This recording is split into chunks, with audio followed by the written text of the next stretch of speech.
পুলিশের আসামি ধরার হাতকড়া মোটরসাইকেল রক্ষার কাজে ব্যবহার করেন শরীয়তপুর পৌরসভার ১ নং ওয়ার্ডের পালন থানার শান্তিনগর এলাকার এএসআই মাসুদ রানা।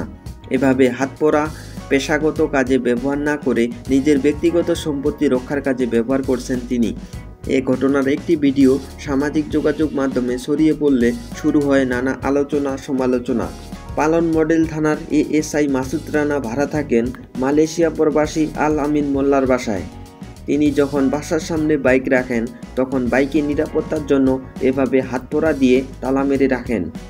এ বিষয়ে জানতে চাইলে পালন মডেল থানার এএসআই মাসুদ রানা বলেন, বাইক চুরি হয়ে যায় তাই তালা মেরে রাখেন।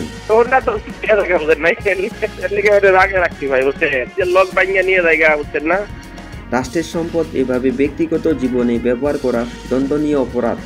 তাই এ বিষয়ে উঠেছে আলোচনা সমালোচনার ঝড়।